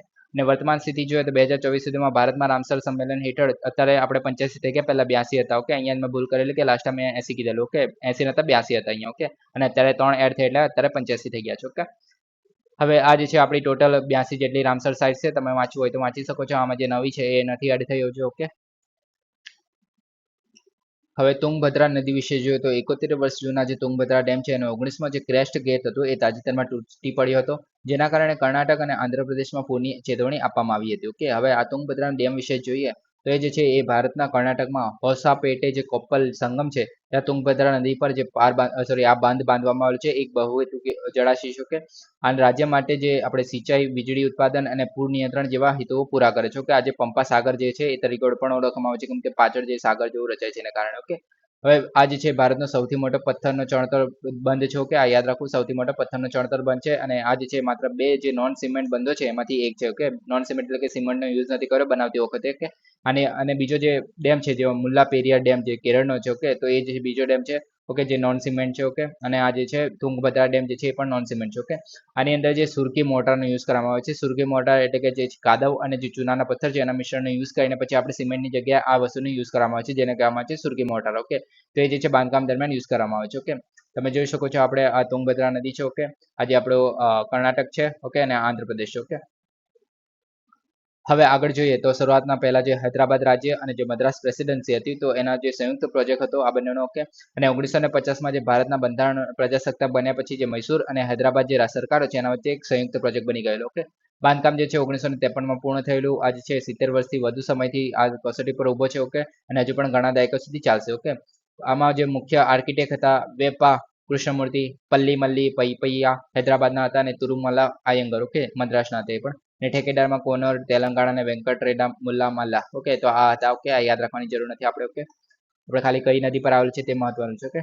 હવે તુંગભદ્રા નદી જે ઇમ્પોર્ટન્ટ છે. ઓકે, દક્ષિણ ભારતની દ્વીપકલ્પીય અને એક મુખ્ય નદી છે. ઓકે, તુંગભદ્રા જે છે એ આપણે કૃષ્ણા નદીની સૌથી મોટી ઉપનદી છે. ઓકે, કૃષ્ણા નદી વિશે પણ આપણને ખબર હોવી જોઈએ પણ એટલા માટે જ આપણે ઉપનદી છે એવું ખ્યાલ હોવો જોઈએ. ઓકે, કૃષ્ણા નદીની. ઓકે, હવે શેનાથી બનેલ છે તો તુંગ અને ભદ્રા જે નદી છે. ઓકે, તો આ બંને નદી ભેગી થઈને તમે જોઈ શકો છો અહીંયા ભેગી થાય છે. ઓકે, તો આ બંને ભેગી થઈને પછી આગળ વધે છે અને આની અંદર જે વર્ધા અને જે આપણે વેદાવતી છે. ઓકે, તો આ પણ એડ થાય છે આગળ એટલે આ પણ એની ટ્રિબ્યુટરી છે. ઓકે, ઉપનદીઓ છે અને આગળ જઈને પછી આ હિંદગીરી પણ એડ થાય છે અને પછી જે છે કૃષ્ણા નદીમાં એડ થાય છે અને પછી એ બે બંગાળમાં નીકળે છે. ઓકે, જે કૃષ્ણા નદી છે તે. ઓકે, તો આ રીતે ચાલે છે. ઓકે, હવે આના વિશે જોઈએ તો પશ્ચિમ ઘાટના પૂર્વ ધોળાવથી. ઓકે, તમે જોઈ શકો છો આપણે પશ્ચિમ ઘાટ આ બાજુ છે અને પૂર્વ ધોળા આ બાજુ કહેવાય. ઓકે, તેના ત્યાંથી સ્ટાર્ટ થાય છે અને બે નદીઓ જે તુંગ અને ભદ્રા છે એના સંગમ દ્વારા થાય છે. ઓકે, આપણે જોઈ લીધું.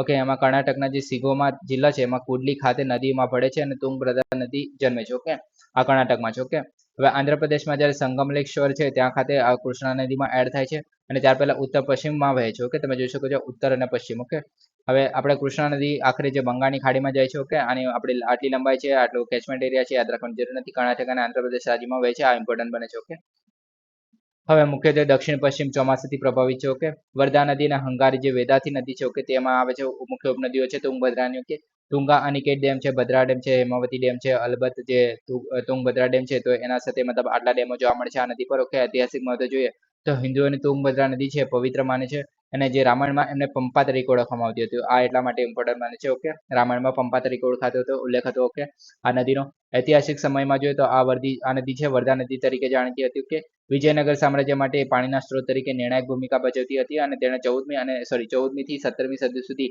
આપણા દેશ પર શાસન કરેલું. ઓકે, હવે પ્રાચીન શહેરમાં જે હમ્પી છે. ઓકે, વિજયનગર સામ્રાજ્યની રાજધાની. ઓકે, તો એ પણ છે તુંગભદ્રાના કિનારે આવેલું હતું. ઓકે, તો એના માટે આ ઘણી ઇમ્પોર્ટન્ટ નદી કહી શકાય એક રીતે. ઓકે, હવે આ અલગ અલગ ડેમના પ્રકાર છે. આપણે એટલે બધી ડિટેલમાં જવાની તો જરૂર નથી. પેલા ડેમ એટલે શું, તો કે માનવ સર્જિત માળખું છે. ઓકે, પાણીના કુદરતી પ્રવાહને અવરોધે છે, અને એ જે છે નદી અથવા તો પ્રવાહ પર બાંધવામાં આવે છે, જેની પાછળ એક જળાશય બનાવે છે. ઓકે, અને આ જે છે અલગ અલગ હેતુઓ માટે બનાવવામાં આવે છે, જેમ કે હાઇડ્રો ઇલેક્ટ્રિક પાવર આપણે જનરેટ કરવો હોય, પૂર નિયંત્રણ કરવું હોય, પાણીનો પુરવઠો ભેગો કરવો હોય, નેવિગેશન હોય, તેના માટે સમાવેશ થાય છે. હવે આપણે થોડા ટાઈમ પહેલા ચાઇનાનો જે એક મોટો ડેમ છે, ગ્રેવિટી ડેમ છે. ઓકે, તો એ બ્રહ્મપુત્રા નદી પર બનાવવામાં આવે છે, એ આલેક્સ આપો. ઓકે, તો એ નદી છે આપણી. ઓકે, જે આપણે ચાઇનામાં એ રીતે ઓળખાય છે. ઓકે, તો તેના પર કયો ડેમ છે અને કઈ જગ્યાએ બાંધવામાં આવે છે તમારે કોમેન્ટ કરવાનું છે. કે ભારતમાં વિવિધ પ્રકારના બંધો વિશે જોઈએ તો કમાન્ડ ડેમ છે, એટલે કે આર્ચ ડેમ તરીકે ઓળખવામાં આવે છે. આપણે એ યાદ રાખવાની જરૂર નથી કે મતલબ કેવી રીતના દેખાય છે અથવા તો એનો કેવો આકાર છે. આપણે ખાલી જોઈ લઈએ કે મતલબ કેટલા પ્રકારના ડેમો છે. ઓકે, કમાન્ડ ડેમો છે. ઓકે, તેમાં કમાન આકારનો હોય છે અને વક્ર કોન્ક્રીટ જોવા મળે છે. ઓકે, એમાં સ્થિર ખડકની દિવાલો હોય છે અને સાંકડી કિરણ અને કોર્જ માટે આદર્શ બનાવે છે. ઓકે,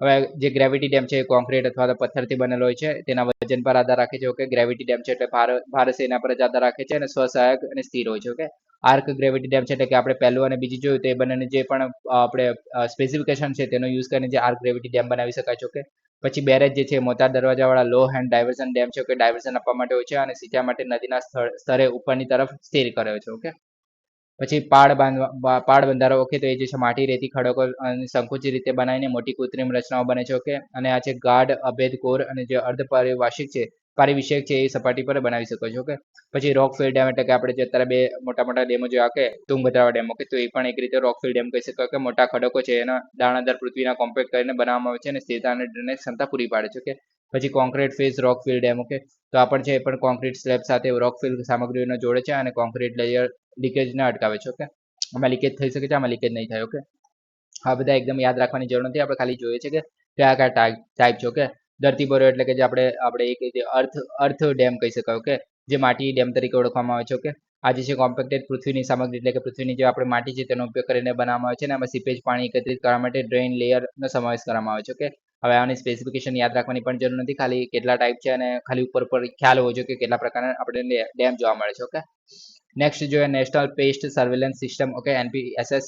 તો ખેડૂતોને જીવાતો નિયંત્રણ માટે અને જીવાતો નિયંત્રણ માટે કૃષિ વૈજ્ઞાનિકો અને જે નિષ્ણાંતો છે એની સાથે જોડવા માટે મદદ કરવા માટે જે કેન્દ્રએ AI આધારિત નેશનલ પેસ્ટ સર્વેલન્સ સિસ્ટમ જે શરૂ કરી છે. ઓકે, હવે આના વિશે જોઈએ તો ભારત સરકારે આ જે NPSS છે એ જે છે સિસ્ટમનો ઉદ્દેશ્ય એ ખેડૂતોને કૃષિના વૈજ્ઞાનિકો જે છે અને નિષ્ણાંતો છે એની સાથે મોબાઈલના ફોન દ્વારા સીધો જોડવાનો એક મહત્વનો આપણે પહેલ કહી શકાય. ઓકે, જેમાં નિયંત્રણ વ્યૂહરચનામાં વધારો કરે છે. ઓકે, જંતુના નિયંત્રણમાં. ઓકે, હવે NPSS નો ઉદ્દેશ્ય જે જંતુનાશક જે વિક્રેતાઓ છે એના પર જે ખેડૂતોની નિર્ભરતા છે એ ઘટાડવા માટેનો છે. ઓકે, જંતુનાશક વિક્રેતાઓ એટલે કે જે આપણે જંતુનાશક જે દવાઓ વેચતા હોય તો તેવા વિક્રેતાઓ છે તેના પર જે ખેડૂતને આપણે નિર્ભર રહે છે આપણે જંતુનાશક દવા માટે. ઓકે, તો તેનો યુઝ ના કરવો પડે, મતલબ એના ઓછામાં ઓછો યુઝ કરી શકાય. ઓકે, તો એના માટે આ પહેલ છે. ઓકે, ખેડૂતોમાં જે જંતુ વ્યવસ્થાપન માટે જે વૈજ્ઞાનિક અભિગમને પ્રોત્સાહન આપવાનું છે. ઓકે, એટલે આપણે જે સાયન્ટિફિક મેથડ છે તેનો યુઝ કરશું આપણે જંતુઓને ઘટાડવા માટે. ઓકે, એના પર કંટ્રોલ કરવા માટે. ઓકે, હવે એના કાર્યો જોઈએ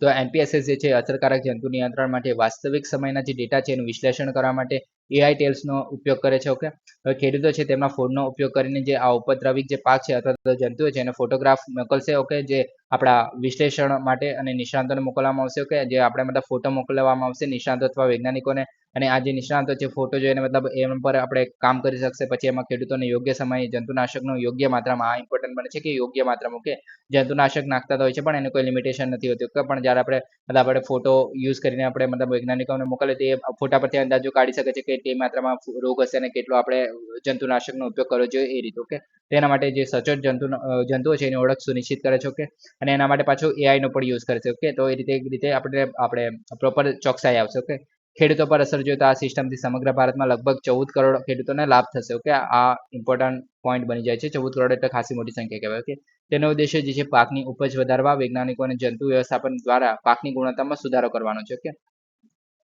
હવે અમલીકરણની વિગતો જોઈએ તો અલ સંચાલિત સિસ્ટમ સમયસર હસ્તક્ષેપ માટે પરવાનગી આપીને જંતુના હુમલાની વહેલી શોધમાં મદદ કરશે ઓકે પછી તેનો હેતુ જે છે અતિશય જંતુનાશકનો ઉપયોગ ઘટાડવાનો છે ઓકે આ તો મેઇન આપણે મુદ્દો છે જ ઓકે પછી પર્યાવરણની ચિંતાઓને સંબોધવાનો છે કેમ કે જે વધારે પડતું જંતુનાશકનો ઉપયોગ આપણે માનવને હેલ્થ છે એના માટે પણ નુકસાનકારક થઈ શકે છે ઓકે ટકાઉ ખેતી પદ્ધતિઓને પ્રોત્સાહન આપવાનું છે ઓકે સરકારી સમર્થન અને ભાવિ યોજનાઓ જોઈએ તો આ ટેકનોલોજી છે રાજ્યમાં વિતરિત કરવામાં આવશે અને જે સ્થાનિક આઉટરીચ જે પ્રોગ્રામ છે ઓકે આઉટરીચ જે પ્રોગ્રામ છે એના દ્વારા પ્રચાર કરવામાં આવશે ઓકે હવે સ્થાનિક આઉટરીચ એટલે કે આપણે નોર્મલ જે પંચાયત થઈ ગઈ તો એનામાં મતલબ એ રીતે કહી શકાય ઓકે પછી પાયલોટ યોજના સફળ રહે ઓકે એટલે આ જે છે એક પાયલોટ યોજના છે અત્યારે તો હાલમાં એટલે કે આપણે ધારો કે મતલબ કોઈ 100 લોકો છે 100 ખેડૂતો છે એના મતલબ એમનો જ આમાં આપણે એડ કરવામાં આવશે ને પછી આ મતલબ મેથડ ચલાવવામાં આવશે જો એ સક્સેસફુલ થાય તો પછી સંપૂર્ણ પરીક્ષણ આધારે સિસ્ટમ શરૂ કરશે ઓકે મતલબ આખા દેશ પૂરતી ઓકે પછી અધિકારીઓની નિવેદનો જોઈએ તો કૃષિ પ્રધાન જે શિવરાજસિંહ ચૌહાણ છે એમને ઉચ્ચ ઉત્પાદકતા હાંસલ કરવા માટે